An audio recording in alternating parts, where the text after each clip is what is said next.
Cina adalah negara terpadat di dunia dan menjadi kekuatan ekonomi utama di kawasan Pasifik.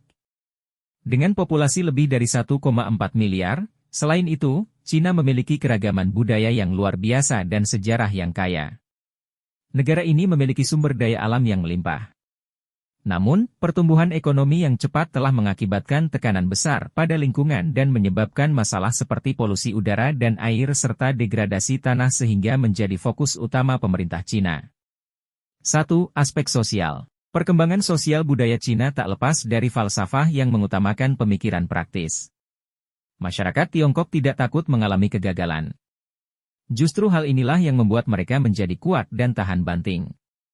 Mental baja dan minim rasa iri inilah yang mendorong mereka meraih kesuksesan. Alih-alih mencari pekerjaan, hampir sebagian besar masyarakat Tiongkok justru memilih berdagang. Melihat kondisi sosial budaya Cina saat ini, tak heran apabila Tiongkok kini sejajar dengan negara maju.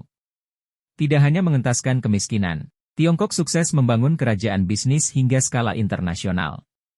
Tentunya, kesuksesan ini merupakan buah dari ketekunan dan tak mudah putus asa. Ciri khas budaya Cina tampak dari lambang naga dalam seluruh keseniannya, baik seni rupa, kerajinan, maupun seni peran. Naga dianggap sebagai makhluk istimewa karena melambangkan kekuatan, keberanian, kebaikan, dan keberuntungan. Selain itu, Tiongkok juga identik dengan warna merah. Menurut kepercayaan masyarakat Tiongkok, merah melambangkan keberuntungan, keberhasilan, pembawa nasib baik, dan kesenangan. Tak heran apabila lukisan naga dan warna merah mendominasi perayaan Imlek yang digelar setiap tahunnya. 2. Aspek ekonomi. Tiongkok dapat dikatakan menjadi negara dengan masyarakat berteknologi paling canggih di dunia. Ketika Anda ke Tiongkok, jangan harap dapat menggunakan uang kertas atau koin. Semua transaksi di kota-kota di Tiongkok hanya menerima transaksi elektronik alias uang digital, bahkan di pasar tradisional sekalipun. Banyak kegiatan dan transaksi yang sudah dilakukan semua serba robot sekarang, seperti membeli barang di minimarket tanpa kasir, restoran tanpa pelayan, dan banyak gebrakan teknologi lain yang dapat dengan mudah ditemukan di Tiongkok. 3. Aspek sumber daya alam. Kelincahan perdagangan Cina di kancah internasional adalah hal yang paling diutamakan dari sisi nilai perdagangan. Jenis barang yang diperdagangkan juga merupakan produk jadi bernilai tinggi. Contohnya saja barang yang paling banyak diekspor Cina merupakan produk-produk elektronik. Kelompok produk elektronik dan gadget mengambil porsi hampir 30% dari total valuasi impor. Disusul kemudian dengan kelompok barang reaktor nuklir dan permesinan yang mencakup 17,9%. Sektor perekonomian Cina. Pertanian. Sektor ekonomi yang pertama dari Cina adalah pertanian. Hasil utamanya berupa beras, gandum, ubi-ubian, kedelai, kapas, kacang tanah, biji-bijian untuk minyak dan wijen. Selain bahan pokok Cina juga unggul dalam menghasilkan ulat sutra. Hal ini yang membuat sutra di Cina menjadi bahan unggulan ekspor khususnya ke Eropa. Industri. Sektor utama Cina cukup berkembang pesat, terlebih dalam inovasi-inovasi produk modern. Kawasan industri Cina berpusat di daerah pantai, terutama di kota Shanghai, Beijing, dan Shenyang. Perdagangan.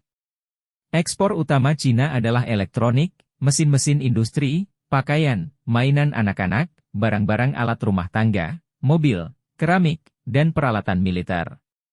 Sedangkan impor Cina meliputi biji-bijian, kapas, logam, dan lain sebagainya. Pertambangan. Sumber daya alam yang ada di Cina meliputi batu bara, minyak bumi, gas alam, tungsten, fosfat, biji besi, tembaga, aluminium, emas, perak, uranium, mangan, timah, seng, grafit, fosfor, belereng, potasium, dan kalium.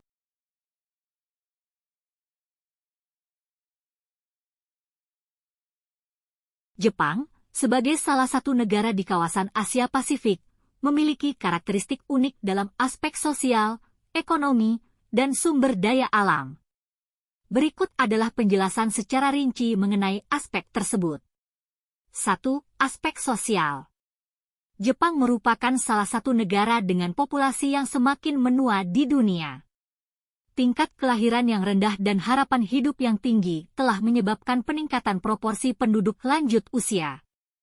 Berdasarkan statistik Bureau of Japan, Total populasi penduduk di Jepang pada tahun 2019 adalah sebesar 126,167 ribu jiwa, di mana jumlah laki-laki sebesar 61,411 ribu jiwa dan jumlah perempuan sebesar 64,756 ribu jiwa. Tingkat kelahiran di Jepang pada tahun 2019 sebesar 878,092 jiwa dan tingkat kematian sebesar 1,373. 600 jiwa. Jepang juga memiliki budaya yang sering kali menjadi daya tarik bagi wisatawan internasional dan telah mempengaruhi budaya populer di seluruh dunia, terutama melalui fenomena seperti manga, anime, dan tradisi pop Jepang. Pendidikan di Jepang juga merupakan aspek penting dalam pembentukan masyarakat sosial di negara ini. Sistem pendidikan di Jepang dikenal karena standar yang tinggi dan fokus pada disiplin, tanggung jawab sosial dan kerja keras. 2. Aspek ekonomi. Jepang adalah pemimpin dalam industri teknologi, otomotif, elektronik, dan manufaktur. Perusahaan-perusahaan seperti Toyota, Sony, dan Panasonic adalah contoh dari keunggulan industri Jepang. Jepang adalah salah satu eksportir terbesar di dunia, dengan produk-produknya yang dicari secara global. Namun, negara ini juga mengimpor sejumlah besar sumber daya alam, termasuk minyak bumi, gas alam, dan bahan mentah lainnya. Jepang telah mengembangkan sektor ekonomi kreatif yang berkembang pesat, termasuk manga, anime, dan permainan video. Industri kreatif ini telah menjadi sumber pendapatan yang signifikan bagi negara. 3. Aspek sumber daya alam. Jepang memiliki ketergantungan yang tinggi pada impor sumber daya alam, terutama minyak bumi, gas alam, dan logam-logam. Keterbatasan sumber daya alam domestik telah mendorong Jepang untuk mencari pasokan dari luar negeri. Meskipun memiliki ketergantungan yang tinggi pada sumber daya alam, Jepang juga menghadapi tantangan dalam pengelolaan lingkungan. Masalah seperti polusi udara, pencemaran air, dan deforestasi telah menjadi perhatian utama dalam upaya untuk menjaga lingkungan hidup yang sehat dan berkelanjutan. Dengan demikian, meskipun Jepang memiliki ketergantungan yang tinggi pada impor sumber daya alam, negara ini tetap dihadapkan pada tantangan serius dalam pengelolaan lingkungan. Upaya untuk menjaga lingkungan hidup yang sehat dan berkelanjutan merupakan prioritas bagi pemerintah Jepang dan masyarakatnya dalam memastikan kelangsungan hidup generasi mendatang. Indonesia adalah negara besar dengan lebih dari 270 juta orang dan penduduknya tinggal di ribuan pulau. Ada beberapa suku yang terkenal antara lain Jawa, Sunda, Batak, Bali, Dayak, dan Papua. Bahasa Indonesia adalah bahasa resmi yang digunakan sebagai bahasa persatuan, sementara bahasa daerah juga tetap dihormati. Mayoritas penduduk Indonesia beragama Islam, namun terdapat penganut agama-agama lain seperti Kristen, Katolik, Hindu, Buddha, dan Konghucu. Kehidupan beragama tercermin dalam berbagai praktik keagamaan, perayaan hari raya, dan tempat ibadah yang beragam. Setiap suku dan daerah memiliki adat istiadat dan tradisi khas. Ini tercermin dalam upacara adat, pernikahan, acara keluarga, pertunjukan seni tradisional, dan festival lokal. Contoh seni tradisional Indonesia yang terkenal antara lain tari kecak dari Bali, wayang kulit dari Jawa, seni ukir dari Papua, dan batik dari Jawa. Makanan tradisional Indonesia sangat beragam dan kaya akan rempah-rempah. Setiap daerah memiliki hidangan khas yang mencerminkan budaya dan cita rasa lokal. Makanan tradisional Indonesia yang terkenal adalah nasi goreng, rendang, gado-gado, sate, soto, dan nasi Padang. Nilai sosial budaya yang melekat kuat dalam masyarakat Indonesia adalah semangat gotong royong dan saling membantu. Indonesia memiliki sumber daya alam yang berlimpah. Beberapa daerah yang kaya akan sumber daya alam adalah Aceh, terkenal dengan minyak bumi dan gas alam, pernah mengalami bencana besar akibat gempa dan tsunami pada tahun 2004.